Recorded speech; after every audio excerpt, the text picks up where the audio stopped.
Shalom, bien-aimés dans le Seigneur. Bienvenue à notre dévotion matinale. La parole dit dans Deutéronome 30, le verset 19, « J'en prends aujourd'hui à témoin contre vous le ciel et la terre. J'ai mis devant toi la vie et la mort, la bénédiction et la malédiction. Choisis la vie afin que tu vives, toi et ta postérité. » Matthieu chapitre 6, le verset 33. « Cherchez premièrement le royaume et la justice de Dieu, et toutes ces choses vous seront données par-dessus tout. » Ce matin, bien-aimé, c'est le thème, le thème de ce matin est une question. C'est quoi le choix le plus important de la vie? C'est quoi le choix le plus important de la vie? Bien-aimé, le choix le plus important que tu feras dans ta vie, bien-aimé de le Seigneur, ce sera de choisir Dieu, de choisir de marcher avec Dieu. Dieu ne nous demande pas d'abord de bien choisir notre femme ou notre mari, notre métier, notre carrière ou nos amis. Mais il nous demande, bien-aimé, de le choisir lui, d'abord. Car, bien-aimé, c'est de ce choix-là que découlent plusieurs bénédictions. De ce choix découlera plusieurs bénédictions dans ta vie. De ce choix-là apportera beaucoup de bénédictions et de grâces dans ta vie. Alléluia. Un bon choix, mon bien-aimé, toi qui m'écoutes, un bon choix dans le domaine humain n'est pas d'abord une question de technique ou de compatibilité ou de beauté ou de charme, mais une question de direction spirituelle. Si nous choisissons Dieu, il nous guidera vers de bonnes personnes et de bonnes opportunités. Alléluia. Choisis d'abord Dieu. En premier lieu, choisis Dieu. Parce qu'une fois que tu as choisi Dieu, il te donnera tout le reste par-dessus. Il te donnera de bonnes personnes autour de toi, une bonne communauté chrétienne, un bon pasteur, un bon boulot, de bonnes opportunités d'affaires. Alléluia. Donc, il faut faire un bon choix en termes d'amis, en termes d'époux ou d'épouses et en termes de travail, de carrière. Mais c'est Dieu qui donne la sagesse. Car la Bible dit dans Proverbe 13, le verset 20, « Celui qui fréquente les sages devient sage, mais celui qui est le compagnon des insensés s'en trouve mal. » Ne dit-on pas que « Dis-moi avec qui tu traînes, je te dirai qui tu es ». L'ami n'est pas un simple divertissement. Nous, parfois, on croit qu'avoir des amis, c'est seulement un bon divertissement pour rire, pour rigoler. Non. L'ami est aussi une influence, parce qu'il influencera votre âme et votre destinée par ses conseils, par ses dires, par ses attitudes. Alléluia. Ne dit-on pas que dans 1 Corinthiens, chapitre 15, le verset 33, il n'est pas dit que, ne vous y trompez pas, les mauvaises compagnies corrompent des bonnes mœurs. Alléluia. Tu marches avec un voleur, tu finiras par voler. Tu marches avec une prostituée, tu finiras par être influencé par la prostitution. Choisis un ami qui va te pousser à prier, à chercher Dieu. Car choisir un ami, mon bien-aimé, c'est choisir une influence spirituelle. Oui, c'est choisir une influence spirituelle. Un ami qui vous éloigne de Dieu vous conduit vers la mort spirituelle. Alléluia. Or, un ami qui vous rapproche de Dieu, c'est un don de Dieu. Alléluia. La Bible dit dans Proverbe 27, le verset 17, « Comme le fer aiguise le fer, un homme en excite un autre. » Dans d'autres versions, on dit « Un homme en aiguise un autre. Comme le fer aiguise le fer, ainsi un homme en excite un autre, un homme en aiguise un autre. » Choisir le bon travail. Il y a un travail qui va te rapprocher de Dieu, il y a un travail qui va t'éloigner de Dieu. Servir Dieu par son labeur, c'est très important. Car là où tu es en train de ministrer avec ton travail. Mais fais le bon choix. Est-ce que ce travail va te rapprocher de Dieu ou va t'éloigner de Dieu? La Bible dit dans Ecclésiaste 9, le verset 10, « Tout ce que votre main trouve à faire avec votre force, faites-le.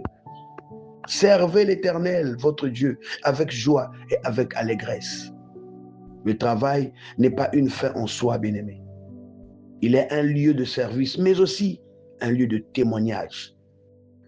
Alléluia. Parce qu'à ton travail, tu pourras évangéliser et parler de Christ et Jésus. Que votre lumière luise ainsi devant les hommes, afin qu'ils voient vos bonnes œuvres et glorifient votre Père. Matthieu 5,16. Choisir un travail, ce n'est pas seulement choisir un gros salaire, une grosse carrière. C'est choisir un terrain d'obéissance. Un travail qui vous force à mentir, à tricher ou à négliger votre famille. Ce travail est une malédiction. C'est une malédiction déguisée, bien-aimé. Tout le temps au travail, tu dois mentir, tu dois tricher. Alléluia. Et ça t'éloigne de ta femme, ça t'éloigne de tes enfants. Ça te bouffe la vie. Ce travail-là est une malédiction déguisée. Alléluia. Vaut mieux un travail modeste, mais intègre. Vaut mieux un travail modeste, mais intègre. Et ce travail-là sera une bénédiction pour toi. Alléluia.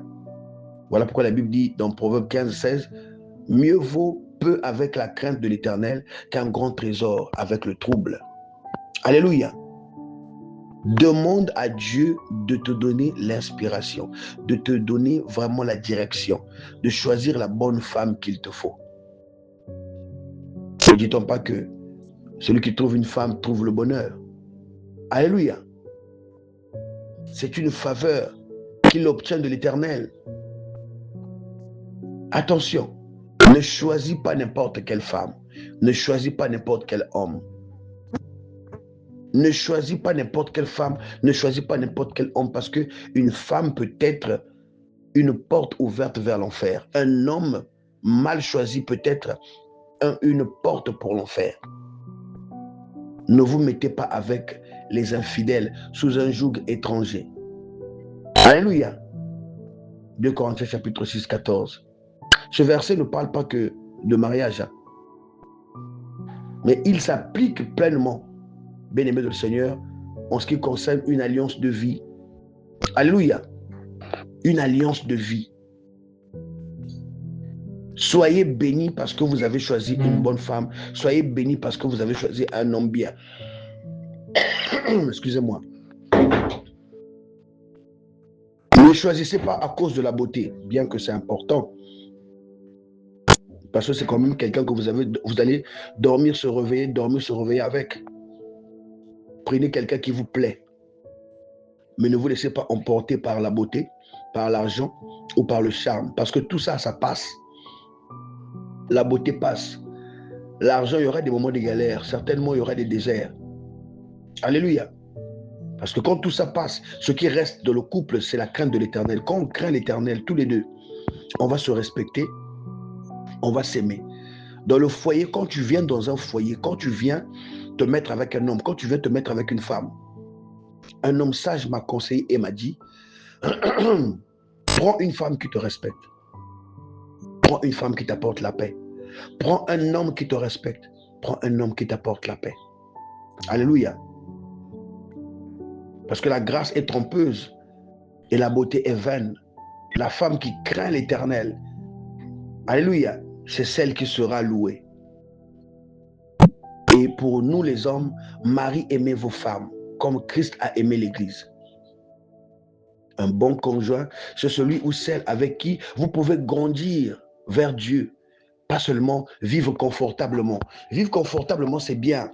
Avoir les grosses voitures, les grosses maisons, avoir des entreprises, c'est bien. En tout cas, c'est bien, encourageable. Ayez toutes ces choses. C'est la grâce de Dieu. Mais n'ayez pas toutes ces choses en vivant dans les épines de votre foyer. Vous vous disputez, vous vous manquez de respect, vous vous insultez, jusqu'à les mamans et les papas. Amen. Ne prenez pas une femme qui sera un moyen de chute pour vous. Ne prenez pas un homme qui sera un moyen de chute pour vous. Choisissez avec sagesse. Et comme vous avez d'abord choisi Dieu, Dieu vous mènera vers la bonne personne. Il vous donnera, bien aimé, la sagesse de choisir. Quand quelqu'un manque de sagesse, qu'il la demande à Dieu. Alléluia. Si quelqu'un d'entre vous manque de sagesse, qu'il la demande à Dieu, qui donne à tous simplement et sans reproche. Et elle lui sera donné pardon. Vous ne pouvez pas discerner un bon ami, un bon travail ou une bonne épouse, un bon époux par vos seules émotions ou votre logique. Non, il vous faut le Saint-Esprit. Voilà pourquoi le psaume 25, le verset 5 dit, conduis-moi dans ta vérité et enseigne-moi, dans ma version. Alléluia. Que Dieu vous bénisse et que Dieu bénisse sa parole.